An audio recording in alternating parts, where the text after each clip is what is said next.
ನಮಸ್ಕಾರ.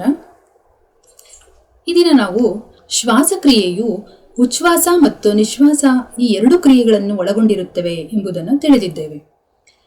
ಹೇರಳವಾಗಿರುವಂತಹ ಆಕ್ಸಿಜನ್ ಅನ್ನ ದೇಹದ ಒಳಗಡೆ ತೆಗೆದುಕೊಳ್ಳುವ ಕ್ರಿಯೆಗೆ ಉಚ್ಛ್ವಾಸ ಎನ್ನುವರು. ಹಾಗೆಯೇ ಹೇರಳವಾಗಿರುವ ಕಾರ್ಬನ್ ಡೈಆಕ್ಸೈಡ್ ಅನ್ನ ದೇಹದಿಂದ ಹೊರಹಾಕುವ ಕ್ರಿಯೆಗೆ ನಿಶ್ವಾಸ ಎನ್ನುವರು. ಈ ದಿನ ನಾವು ಒಂದು ಸರಳವಾದ ಮಾದರಿಯ ಮೂಲಕ ಶ್ವಾಸಕ್ರಿಯೆಯ ಕಾರ್ಯವಿಧಾನವನ್ನು ತಿಳಿಯೋಣ. ಈ ಒಂದು ಮಾದರಿಯನ್ನು ತಯಾರಿಸಲು ಬೇಕಾದ ಸಾಮಗ್ರಿಗಳೆಂದರೆ ಒಂದು ಗಾಜಿನ ಬಾಟಲಿ, ರಂಧ್ರವಿರುವ ರಬ್ಬರ್ ಬಿರಡೆ, ಎರಡು ಸಣ್ಣ ಗಾತ್ರದ ಬಲೂನುಗಳು, ಒಂದು ದೊಡ್ಡ ಗಾತ್ರದ ಬಲೂನು, ಒಂದು ಸ್ಟ್ರಾ, ಸೆಲ್ಲೋ ಟೇಪ್ ಮತ್ತು ಒಂದು ಕತ್ತರಿ. ಬನ್ನಿ ಈಗ ಈ ಒಂದು ಮಾದರಿಯನ್ನು ಹೇಗೆ ತಯಾರಿಸೋದು ಎಂಬುದನ್ನು ನೋಡೋಣ. ಮೊದಲಿಗೆ ಒಂದು ಸ್ಟ್ರಾವನ್ನು ತೆಗೆದುಕೊಂಡು ಈ ತರ ಬಾಗಿಸಬೇಕು. ಬಾಗಿಸಿ ಕತ್ತರಿಯ ಸಹಾಯದಿಂದ ಕತ್ತರಿಸಬೇಕು.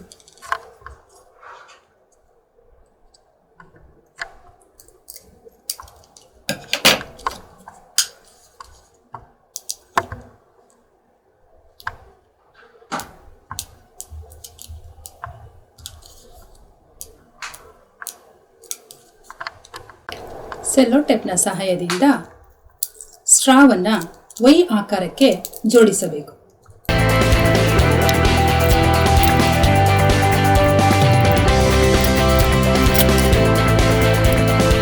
ನಂತರ ಸ್ಟ್ರಾವನ್ನು ವೈ ಆಕಾರಕ್ಕೆ ಜೋಡಿಸಿಕೊಂಡು ಎರಡು ಬಲೂನುಗಳ ಇದರ ಬಾಯಿಯನ್ನು ಕತ್ತರಿಸಬೇಕು.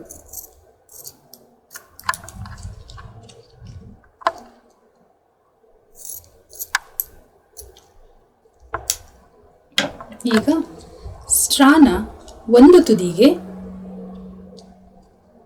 ಬಲೂನನ್ನು ಸೆಲ್ಲೋ ಟೇಪ್ನ ಸಹಾಯದಿಂದ ಕಟ್ಟಬೇಕು.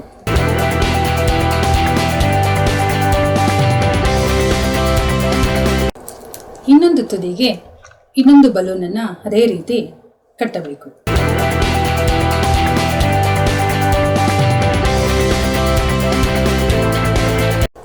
ಈ ರೀತಿ ಎರಡು ಬಲೂನುಗಳನ್ನು ವ್ಯವಸ್ಥಿತವಾಗಿ ಜೋಡಿಸಿಕೊಂಡು ಗಾಜಿನ ಬಾಟಲಿಯ ಒಳಗಿನಿಂದ ತೆಗೆದುಕೊಂಡು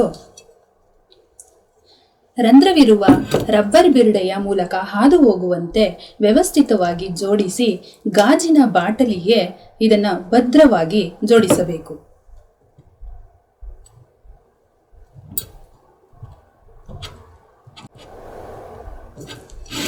ನಂತರ ಒಂದು ದೊಡ್ಡ ಗಾತ್ರದ ಬಲೂನನ್ನು ತೆಗೆದುಕೊಂಡು ಇದನ್ನು ಒಂದು ಭಾಗದಲ್ಲಿ ಕತ್ತರಿಸಿ ತೆಗೆಯುವುದು.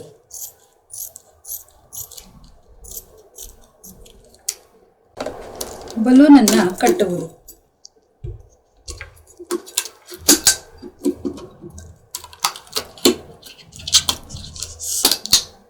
ಒಂದು ದೊಡ್ಡ ಗಾತ್ರದ ಬಲೂನನ್ನು ಕತ್ತರಿಸಿ ಗಾಜಿನ ಬಾಟಲಿಯ ತೆರೆದ ಭಾಗಕ್ಕೆ ಹಚ್ಚುವುದು ಅಥವಾ ಕಟ್ಟುವುದು. ಈಗ ಮಾದರಿ ರೆಡಿಯಾಗಿದೆ. ಇಲ್ಲಿ ಈ ಮಾದರಿಯಲ್ಲಿ ಒಳಗೆ ಇರುವಂತಹ ಎರಡು ಬಲೂನುಗಳು ಶ್ವಾಸಕೋಶವನ್ನು ಹಾಗೂ ಈ ರಬ್ಬರ್ ಹಾಳೆಯು ವಪೆಯನ್ನು ಪ್ರತಿನಿಧಿಸುತ್ತದೆ. ವೀಕ್ಷಕರೇ, ಈಗ ಈ ಒಂದು ಮಾದರಿಯು ಹೇಗೆ ಕಾರ್ಯನಿರ್ವಹಿಸುತ್ತದೆ ಎಂಬುದನ್ನು ತಿಳಿಯೋಣ. ರಬ್ಬರ್ ಹಾಳೆಯನ್ನು ಕೆಳಮುಖವಾಗಿ ಎಳೆದಾಗ ಗಾಳಿ ತುಂಬಿದ ಬಲೂನುಗಳು ಹಿಗ್ಗುತ್ತವೆ. ಹಾಗೆಯೇ ರಬ್ಬರ್ ಹಾಳೆಯನ್ನು ಮೇಲಕ್ಕೆ ಒತ್ತಿದಾಗ ಗಾಳಿಯನ್ನು ಬಲೂನುಗಳು ಹೊರಹಾಕಿ ಕುಗ್ಗುತ್ತವೆ. ಇಲ್ಲಿ ಹಿಗ್ಗುವಿಕೆ ಮತ್ತು ಕುಗ್ಗುವಿಕೆಯನ್ನು ಗಮನಿಸಬಹುದು. ರಬ್ಬರ್ ಹಾಳೆಯನ್ನು ಕೆಳಮುಖವಾಗಿ ಎಳೆದಾಗ ಬಲೂನುಗಳು ಹಿಗ್ಗುತ್ತವೆ.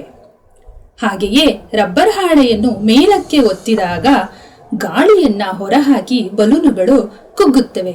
ಇದೇ ರೀತಿ ನಮ್ಮ ಶ್ವಾಸಕ್ರಿಯೆಯಲ್ಲೂ ಕೂಡ ಉಚ್ಛ್ವಾಸದ ಸಮಯದಲ್ಲಿ ಶ್ವಾಸಕೋಶಗಳು ಆಕ್ಸಿಜನ್ ಅನ್ನು ತೆಗೆದುಕೊಂಡು ಹಿಗ್ಗುತ್ತವೆ. ಹಾಗೆಯೇ ವಪೆಯು ಕೆಳಕ್ಕೆ ಬರುತ್ತದೆ.